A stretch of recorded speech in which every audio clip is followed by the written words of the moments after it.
Hi, anyone and everyone. This is Kim, the Humble Hermit from Come As You Are Oracle. I'm going to do the collective tarot for today. Today is Thursday. It's April 23rd, 2026. You may follow me on the Talk the Tube, my blog, or not. Totally up to you. Take what resonates, leave what doesn't. If it doesn't fit, don't make it fit. If some of it fits, God's kiss. We love that for you. Whatever doesn't fit, leave it on the table for someone else. You don't need to take on energy that wasn't meant for you. Please, please, please, please, please say a prayer for my papa and wish him an energetic happy birthday. Today is his 70th birthday. Congratulations, old man. I talked to him when I was having my dinner, and I'm going to see him on Saturday. If you've ever been to Illinois, I think there's one in Vegas, maybe. Portillo's, if you've ever heard of it. It's like hot dog, beef, burgers. I'm getting me a cake shake. If you know what a cake shake is, you know what a cake shake is. And I'm getting me one. And it's probably like 1,500 calories for one cake shake. We're going to use the Neon Tarot by Hattie Thorne. You can find it at hattiethorne.com. You can also just go to my link tree. I put a link in there. hattiethorne.com. She doesn't pay me. She doesn't give me free decks. I just love her.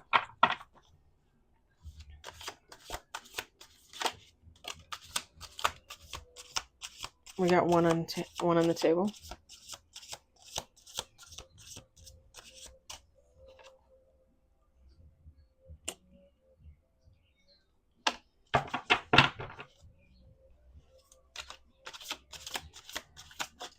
Two on the table, one major. Three on the table, four on the table. Hold on. Ooh.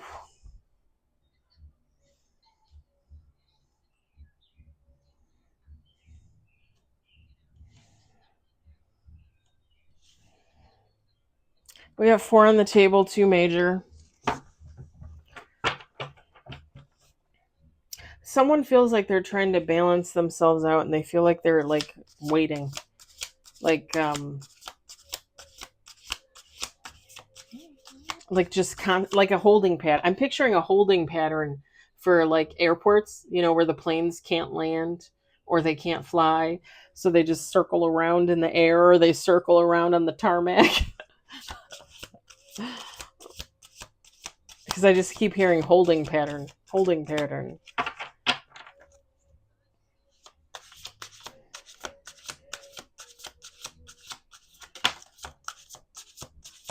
I think that is 6.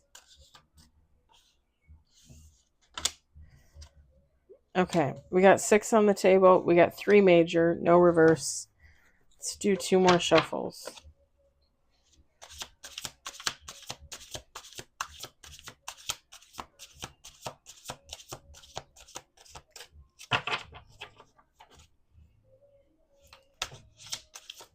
Oh, okay.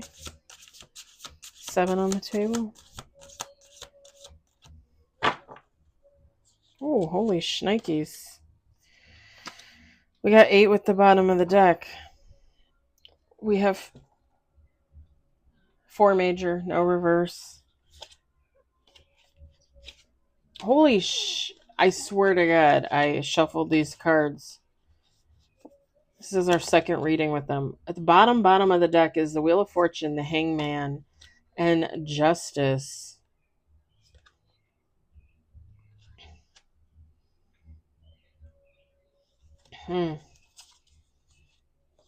Top of the deck is the Empress, 3 of Pentacles, 7 of Cups. All right, let me set that over there. We've got 2 of Swords. We've got Temperance. I love this deck, y'all. When she sent out the email saying that it was a new deck and it was available, 10 of Pentacles. The only reason why I waited like a day to order it is because I was trying to figure out if I was going to order something else. We've got the Sun. Judgment. I ended up just ordering this because I couldn't make up my mind. We got Ace of Cups. We've got Eight of Swords. And then bottom of the deck, we've got Hermit. The Hermit. It's my namesake. All right. Feminine, masculine, take how it resonates. Doesn't matter. Somebody feels like they're in a holding pattern, trying to find balance within themselves, within their life, both. This person has support with the Ten of Pentacles. Like they have family, friends that they can lean on.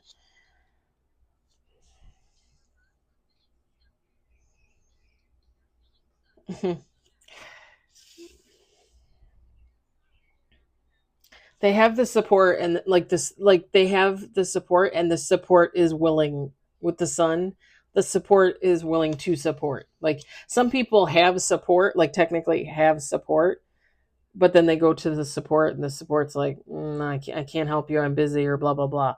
Whoever this is, like they actually have substantial, reliable support, like people they can lean on.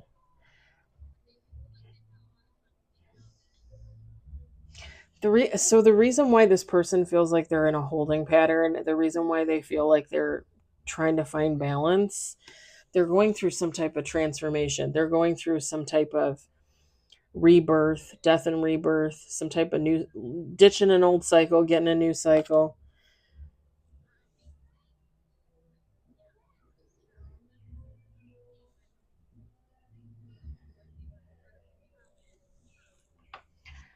The Ace of Cups, the Eight of Swords, the Hermit. Y'all, this is a healing read. Like somebody is either going through this or they're gonna be. Okay. And I told you guys one of the reasons why I took off this past weekend was because last week, like almost the whole freaking week, I felt drained. Like I felt like I was going through something. I felt like I was going through some type of metamorphosis. Like, and I kept trying to think about like what's been going on in my life and what I'm moving towards and what do I need to release. And last week was brutal. And by the time Friday came around, I was like, am I going to do readings? Am I not going to do readings? And it's like God kept saying, no, you're just going to relax. You're just going to sit, do your walks, do your weightlifting, do whatever you clean the house, whatever you don't have to sit, but focus on you, focus on your home. You know what I mean? Like, so I did. I just basically got back to basics and I read a lot. You guys, I told you guys, I just finished my book yesterday that I was reading. I cleaned the house. I moved stuff around yesterday on my day off. This past weekend, I went to the lake. I went to the coffee shop and got some drinks, and I got a pastry for my neighbor. Like, I worked out, I walked, I cleaned out my closet, moved some stuff around in my drawers. It's just doing me all weekend, focusing on me, focusing on feng shui. And I got, I think, another 2 bags of donations, maybe. Yeah, just kind of doing my own thing and taking time for me. And I mean, yeah, I live alone and I have me 24/7, but you also got to remember, like, I have work, I have the cats, I have my dad, my brother, my ex-husband I talk to, my 2 or 3 friends. I work with you guys on YouTube. I do readings for you guys. I do my social media stuff on TikTok and still sometimes on Instagram. Like I'm always going. I was taking classes in the winter. Like I'm always constantly doing something. And God's like, no, it's time to like just like take a couple days and relax. When I came home from work on Friday, that was it. Like I fed the kitties, I fed myself, I took a shower, I got in my jammies, I got into bed, and I watched movies. And it was great. And that in and of itself is very healing and can very much open up your mind to really what the things you need to think about, the things, again, you need to release, the things you need to reinvest in, because it's not always about release. Sometimes it's about starting over and trying something again. Yeah,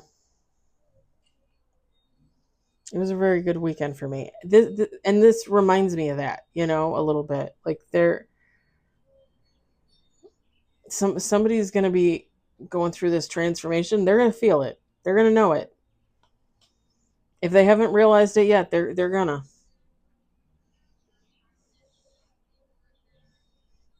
And this is not with the Eight of Swords.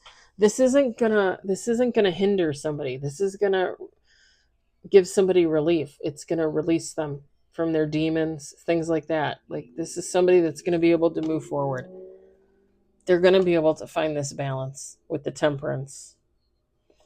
This person needs to be alone. I don't know if this kind of gives me like, because even when I look at this Ten of Pentacles, like, I think this person has a lot of support because they have a lot of people around them. And that can be draining. Not that you don't love your family and friends, you do, right? But that could be draining. Somebody needs to spend some time alone. Somebody needs to hermit. Because to me, this is somebody that doesn't usually do that. Like, I do it all the time, right? I said it's my namesake. But there are other people out there that are very extrovert. They're out there talking to people in the community, family, friends, da da da da da. They always got their little hands in everything, and that's great. That's fabulous. But again, it can be very draining. Very draining.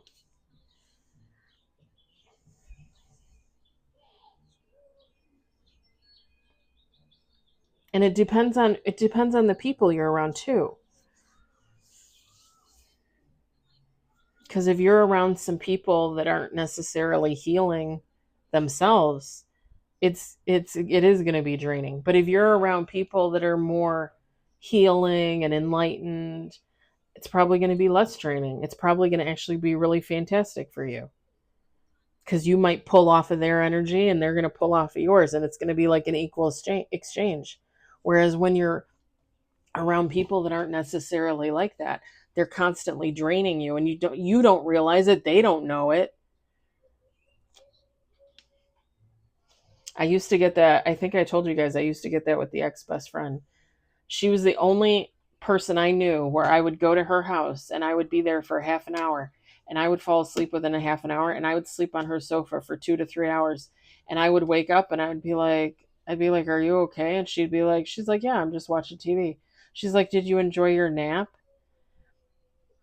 Y'all, that's what an energy vampire is.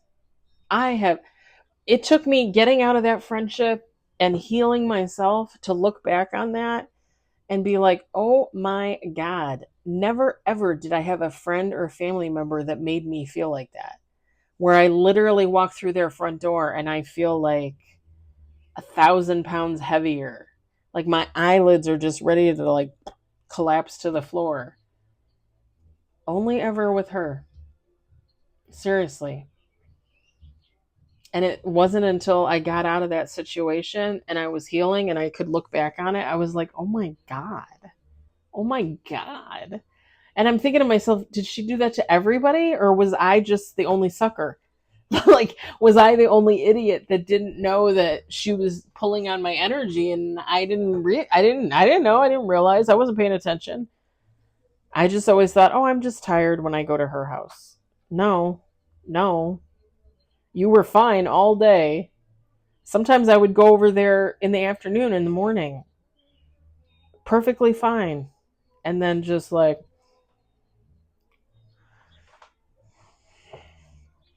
somebody needs to sit alone and take some time for themselves. It's good though. This is good because whoever this is, like I said, they have support. If they need support for anything, if they're dealing with trauma, stuff like that, they will have support, emotional, mental. But this is good. This is good. This is somebody that's supposed to be working through their stuff, and they're going to come out on the other side. I like it.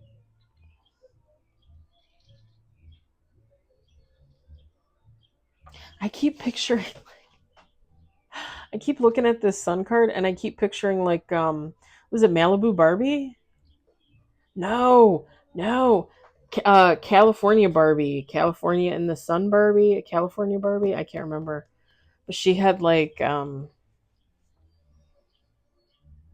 the Barbies had like little vests and little skirts and little tops, like polka dot stripe, bright colors, and then Ken and there was Ken and another guy, another doll, male doll. I cannot remember what they were called.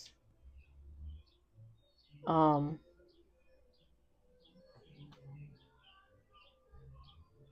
and they had trunks. And I think the men wore a vest too. I think that the Ken dolls wore a vest too. But I'm picturing the California Barbie. I used to love California Barbie. Midge was my favorite. I don't know what it is. Don't get me wrong. I had tons of blonde Barbies. But when they came out when I got my first Midge doll, which was the redhead, I loved Midge. I always loved Midge. I loved the name. I loved her look. And the California Barbie Midge, she had like little freckles on her face and she just had like a cute, like youthful face, you know, and her hair was just like the right color of like red and carrot. Like I just loved it. I loved her. I think I don't know if I donated all my Barbies or I tossed them because I know I don't have them.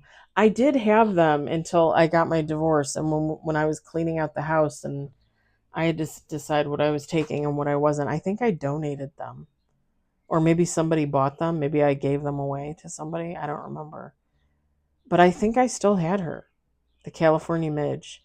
I don't know that I had the clothes and stuff because I mean, as a kid, you lose stuff, but I think I still had her. I had taken all I had taken all my Barbies and put like four or five of them in a Ziploc bag, and I had all these little Ziploc bags.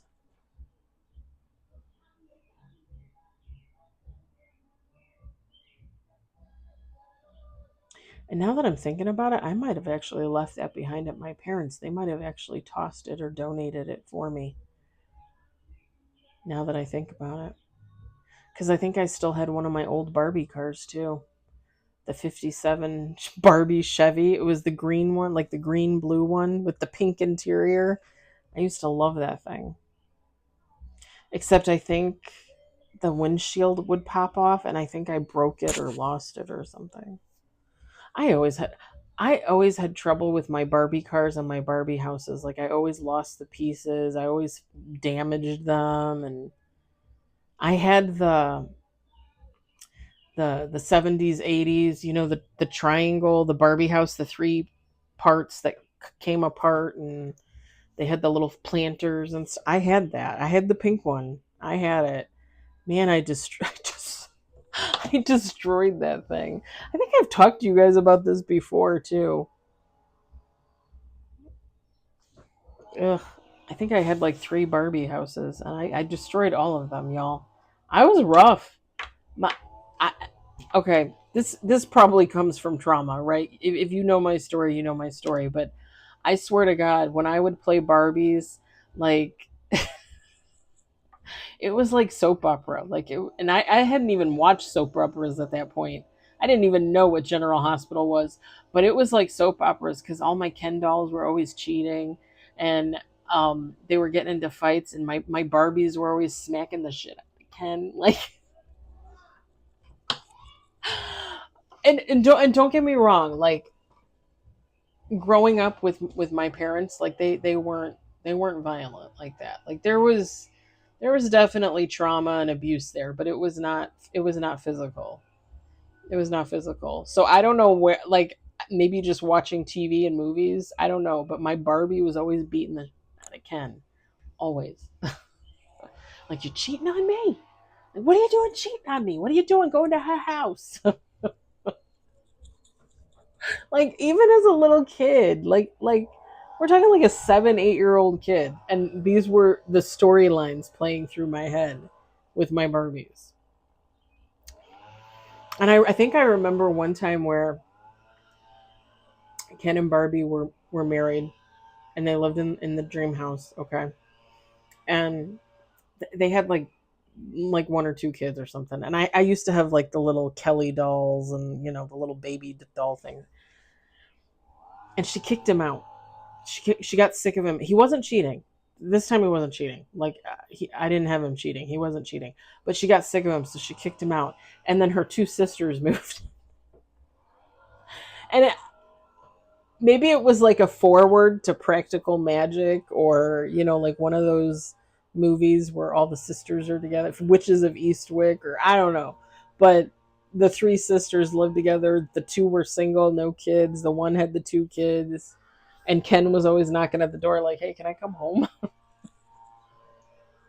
Okay, how is it that one little tarot card can make you remember all that? Oh my gosh. Don't even get me started.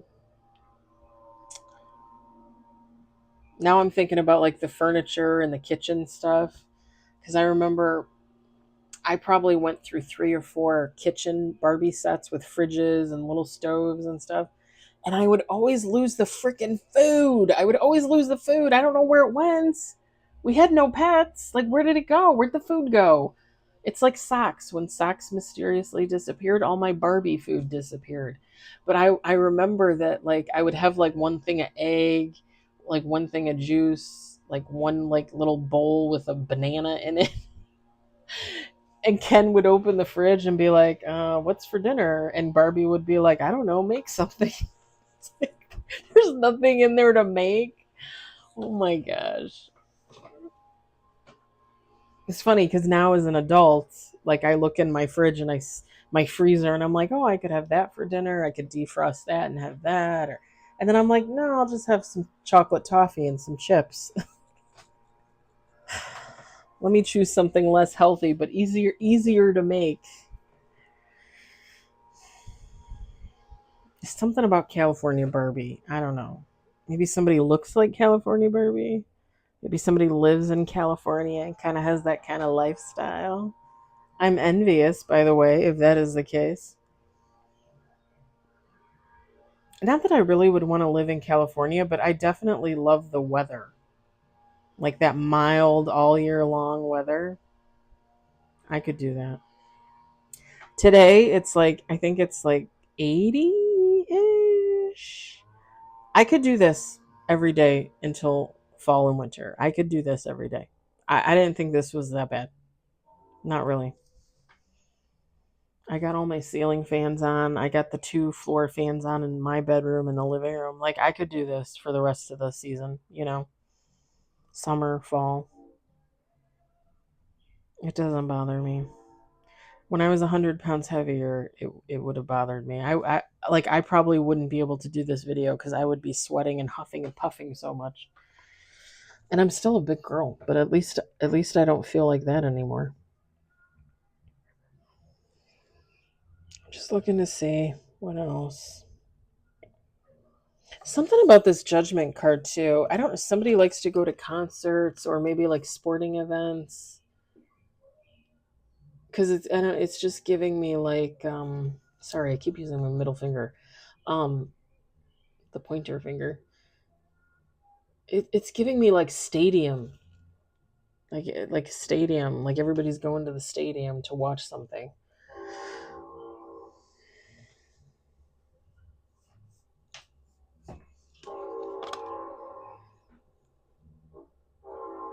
I think that's it.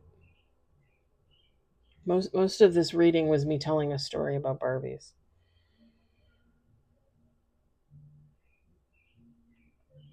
I would just say too, if this resonates for you, and when you're going through your healing process this time around, and you look back at your family and your friends, and I was talking about how they could possibly be draining, especially family and friends that aren't like healing, they're not enlightened, that kind of thing. Um,